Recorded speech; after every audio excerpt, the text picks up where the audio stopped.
Delhi current affairs 10 जुलाई 2020। INS Kesari ने 49 दिनों में मिशन सागर के तहत कितने किलोमीटर की दूरी तय की?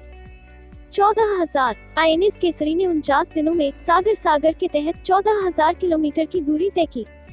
भारतीय नौसेना ने हिंद महासागर में देशों की मदद करने के लिए मिशन सागर शुरू किया था।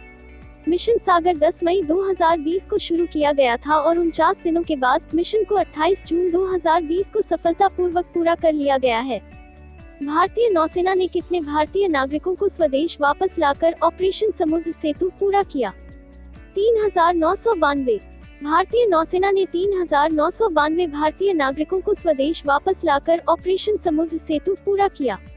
ऑपरेशन समुद्र सेतु को भारतीय नौसेना द्वारा 5 मई 2020 को शुरू किया गया था। आईएनएस जलाश्व और 3 landing ship tank INS Airavat, INS Shardul और आईएनएस मगर ने इस मिशन में भाग लिया। भारत सरकार ने 3 सार्वजनिक क्षेत्र की जनरल इंश्योरेंस कंपनियों में कितने करोड़ रुपए के पूंजीगत निवेश को मंजूरी दी? 12,450। भारत सरकार ने 3 सार्वजनिक क्षेत्र की जनरल इंश्योरेंस कंपनियों में 12,450 करोड़ रुपए के पूंजीगत निवेश को मंजूरी दी है। 3 सार्वजनिक क्षेत्र की सामान्य बीमा कंपनियां: 1. United India insurance company limited (UIICL). 2. Oriental insurance company limited (OICL). 3. राष्ट्रीय बीमा company limited (NICL). Agriculture infrastructure fund योजना के तहत कितने लाख करोड़ रुपए तक की वित्तीय सहायता प्रदान की जाएगी? 1 lakh crore. Agriculture infrastructure fund कृषि अवसंरचना निधि योजना के तहत ऋण के रूप में 1 लाख करोड़ रुपए तक की वित्तीय सहायता प्रदान की जाएगी। योजना की अवधि वित्तीय वर्ष 2020-21 से 2029-30 तक 10 वर्षों के लिए है।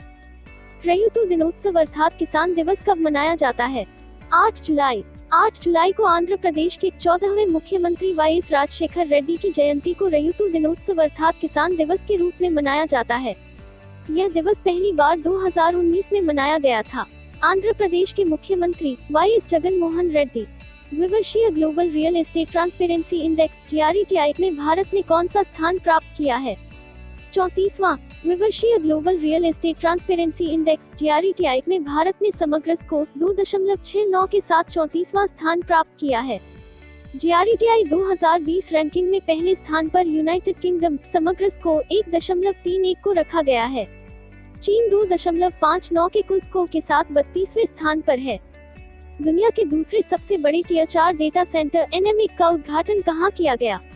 मुंबई। दुनिया के दूसरे सबसे बड़े टियर 4 डेटा सेंटर NMA का उद्घाटन नवी मुंबई में किया गया। इस निजी डेटा सेंटर का उपयोग इंजीनियरिंग और रियल एस्टेट व्यवसायों द्वारा किया जाएगा। अभी हाल ही में कौन भारत के 66वें शतरंज ग्रैंड मास्टर बने? जी आकाश। तमिलनाडु के जी आकाश देश के 66वें शतरंज ग्रैंड मास्टर बने।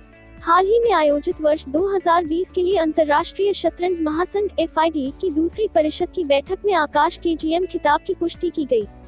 भारतीय रेलवे कब तक खुद को नेट जीरो कार्बन उत्सर्जन जन परिवहन नेटवर्क के रूप में बदलेगी? 2030। भारतीय रेलवे 2030 तक खुद को नेट जीरो कार्बन उत्सर्जन जन परिवहन नेटवर्क के रूप में बदलने के लिए निर्णायक कदम उठा रही है। यह अक्षय ऊर्जा परियोजनाओं के लिए अपनी खाली भूमि का उपयोग करके अपनी ऊर्जा जरूरतों के लिए आत्मनिर्भर होने का प्रयास कर रहा है। किसको भारत की सबसे बड़ी तितली का नाम दिया गया?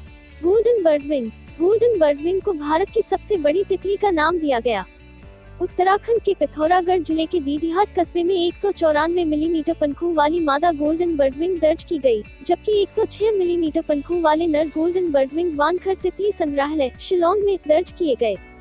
किस बैंक ने गंगा कायाकल्प कार्यक्रम के लिए $400 मिलियन ऋण समझौते पर हस्ताक्षर किए?